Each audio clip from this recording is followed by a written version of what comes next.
أعوذ بالله من الشيطان الرجيم بسم الله الرحمن الرحيم وَلُوطًا آتَيْنَاهُ حُكْمًا وَعِلْمًا وَنَجَّيْنَاهُ مِنَ الْقَرْيَةِ الَّتِي كَانَتْ تَعْمَلُ الْخَبَائِثَ إِنَّهُمْ كَانُوا قَوْمَ سَوْءٍ فَاسِقِينَ وَأَدْخَلْنَاهُ فِي رَحْمَتِنَا إِنَّهُ مِنَ الصَّالِحِينَ۔ تو ابراہیم علیہ السلام کے ساتھ لوط علیہ السلام کا بھی ذکر ہوا تھا۔ اب حضرت ابراہیم علیہ السلام کو جو نمرود اور اس کے ظلم سے نجات دی، اب یہاں حضرت لوط علیہ السلام پر جو انعامات کیے گئے اس کا بھی تذکرہ ہوگا، اور حضرت لوط علیہ السلام کی قوم پر جو عذاب آیا اور حضرت لوط علیہ السلام کو اور جو ایمان لائے ان کو جو بچایا گیا اس کا بھی تذکرہ ہوگا۔ وَلُوطًا آتَيْنَاهُ حُكْمًا وَعِلْمًا، اور لوط کو ہم نے حکومت اور علم دیا۔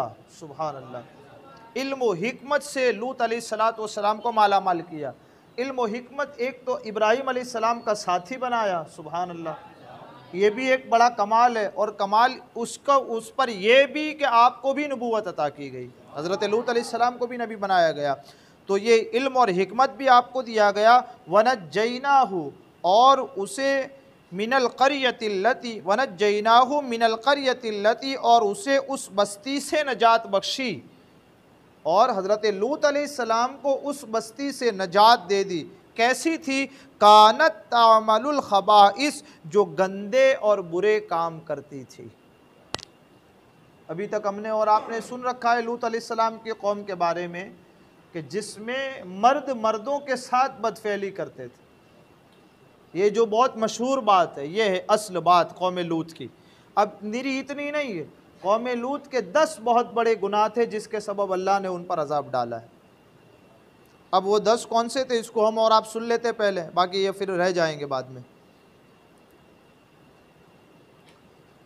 10 ان کے بڑے جرائم تھے، ان میں یہ کہ سب سے بدترین لڑکوں کے ساتھ لڑکوں کا بدفعلی کرنا، غلط کام اور برا کام کرنا، ایک یہ۔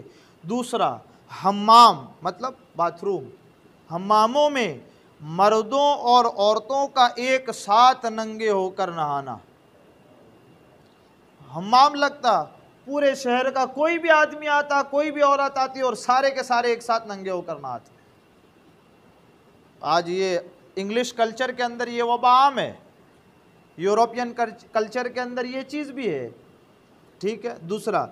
تیسرا اس کے اوپر بے غیرتی کرتے اور نہاتے۔ تیسرا بڑا سنگین ہے، یہ آج ہمارے کلچر میں بھی ہے، ڈھول، باجے، تالیاں، گھروں، بازاروں، گلیوں، سڑکوں پر شور مچانا، چلانا، یہ بڑا سنگین جرم ہے۔ یہ جن لوگوں نے مسلمان ہونے کے بعد بینڈ رکھے ہیں، نہ جانے یہ جہنم کے کس طبقے میں گریں گے، اللہ ہی رحم فرمائے۔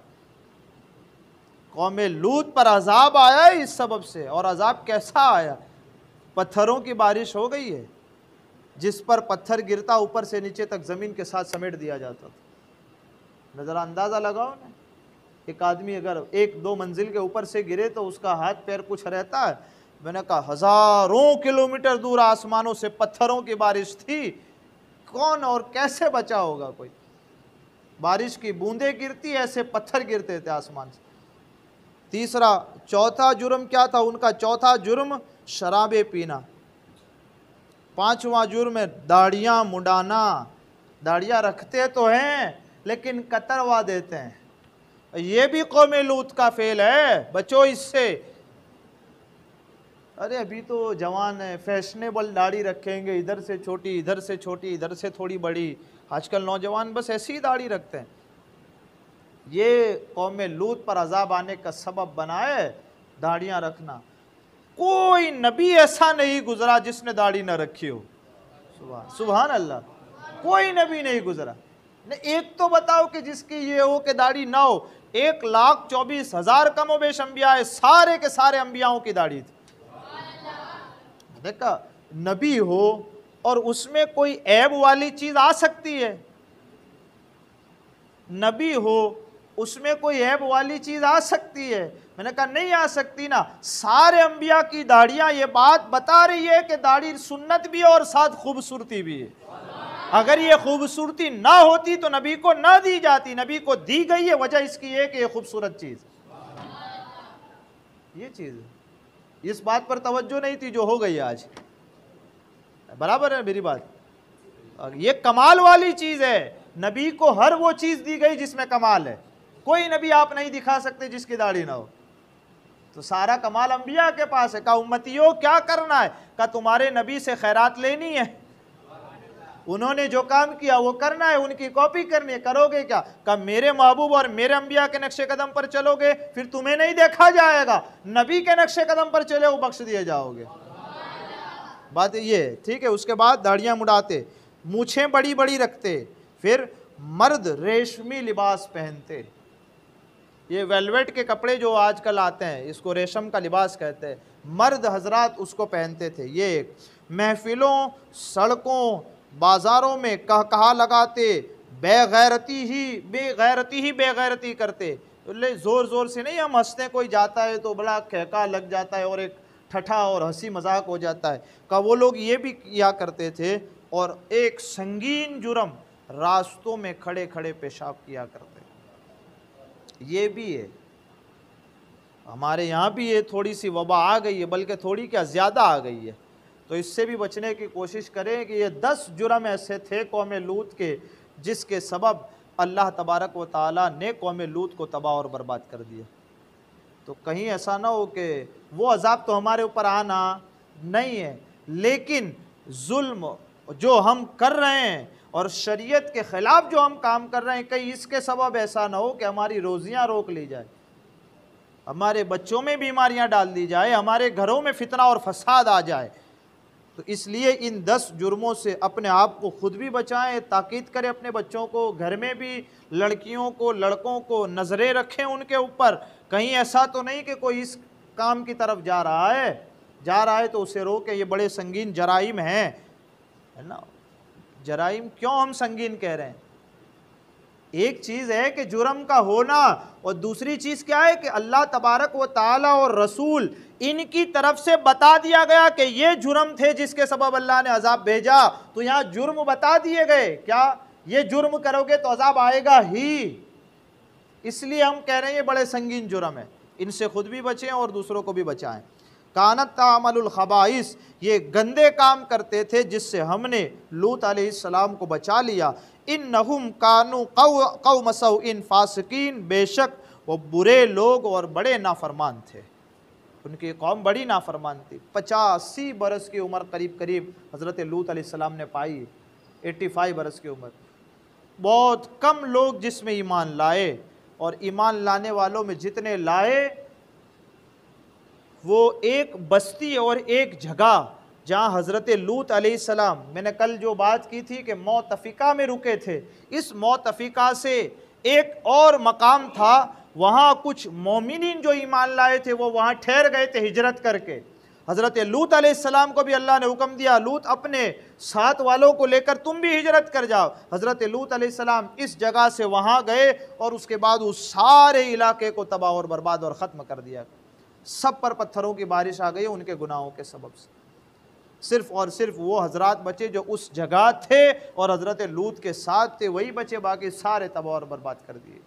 تو اس لیے ان سارے جرموں سے اپنے آپ کو بچائیں۔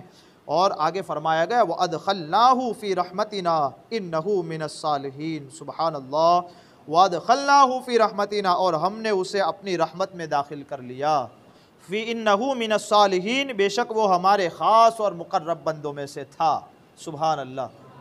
یعنی حضرت لوط علیہ السلام بڑے برگزیدہ اور متقی اور پرہیزگار تھے، ہر وقت کوئی لمحہ 85 سال میں ایسا نہیں گزرا جس میں اللہ کی رحمت ان سے دور ہوئی ہو، کبھی نہیں ہوا، ہر وقت رب نے ان پر اپنی رحمت کا سایہ کیے رکھا، جس کے سبب حضرت لوط علیہ السلام قوم میں سب سے معزز، مکرم اور سب سے زیادہ عزت والے تھے، اور جو آپ کے ساتھ جڑا وہ بھی عزت والا ہو گیا۔ تو انبیاء اور انبیاء کی تعلیم کو قبول کرنا یہی ہمیں اور آپ کو عزت دلاتا ہے۔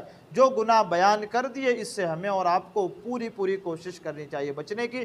اس پر مجھے ایک بات یہاں بھی کہنی ہے جو چھوٹ گئی ہے کہ اللہ تبارک و تعالی کا برے پڑوسی سے بچا لینا، برے پڑوسی سے بچا لینا یہ اللہ کی نعمت ہے۔ شرابی پڑوسی ہوگا، جواری پڑوسی ہوگا تو اس کے سبب لعنت مجھ پر اور تجھ پر بھی آئے گی۔ اگر وہ شرابی ہے اور پڑوسی ہے ہمارا تو اس کو اس کے گناہ کی سزا ملے گی، لیکن ہوگا کیا کہ تیرے پڑوس میں تو لعنت تیرے پر بھی آ جائے گی۔ بات سمجھ آ رہی ہے میری؟ تو برے پڑوسی سے اگر اللہ بچا لے ہمیں، یہ بھی رب کی نعمت ہے۔ تو دعا یہ بھی مانگنی چاہیے پروردگار عالم ہمیں پڑوس بھی وہ دے جو اچھوں کا ہو، کم سے کم وہ نمازی ہوگا تو اس پر رحمتیں نازل ہوگی تو اس کی رحمتوں کا حصہ ہمیں بھی مل جائے گا۔ ہم نہیں کہتے ہمیں کیا ہے وہ شراب پیتا ہے، ہمیں کیا ہے وہ جوا کھیلتا ہے۔ میں کہا نادانی نہ کر، بے وقوفی والی بات مت کر۔ اگر وہ جرم کرتا ہے تو اس کا جرم تجھ تک پہنچ جائے گا۔ تو اس لیے پڑوس بھی وہ اختیار کر۔ حضرت لوط علیہ السلام کو کیا کہا؟ نکل جائیے آپ یہاں سے اور وہاں چلے جائیے جہاں ایمان والے ہیں۔ حضرت لوط علیہ السلام جیسے وہاں پہنچے نا، یہ سارا ختم کر دیا گیا اور وہ پڑوس کا باقی رکھا گیا۔ یہ ایک چیز تھی بالکل سمجھنے والے آج ہمارے دور کے حساب سے تھی کہ آج ہم اور آپ یہ کہتے ہیں وہ اس کا عمل ہے، وہ کرتا ہے، ہمارے کیا وہ کرے۔ میں نے کہا یہ نہ کر، پھر تو گھر چھوڑ دے۔ اگر تو اس کو نہیں کہہ سکتا تو تو گھر چھوڑ کے اس جگہ چلا جا جہاں اچھے لوگ رہتے ہیں۔ کہا کیا ہوگا؟ کہا اچھوں کی صحبت سے نیکیاں کی جب برسات ہوگی تو تجھے اور مجھے بھی مل جائے گی، اور بروں کی برائی کا عذاب جب اترے گا تو کہیں ایسا نہ ہو کہ عذاب تو اترا تھا اس پہ اور تو بھی اس میں شامل ہو جائے۔ تو اس لیے اپنے بازو والے اگل بغل والوں کو بھی بتاؤ کہ گناہ کرتے ہو تو چھوڑو، نیکیاں کرو، تم نیکی کرو گے ہم کو بھی فائدہ ملے گا۔ استغفر اللہ ربی من کل ذنب واتوب الیہ۔